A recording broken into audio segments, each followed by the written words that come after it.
In this video, I'm going to show you how to reset Microsoft Edge browser. The first thing to do is click on these three dots here at the top right corner. Scroll down to settings.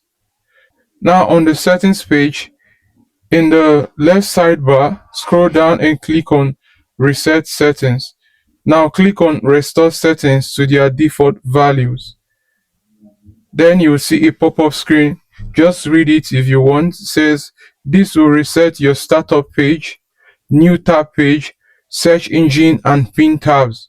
It will also turn off all extensions and clear temporary data like cookies.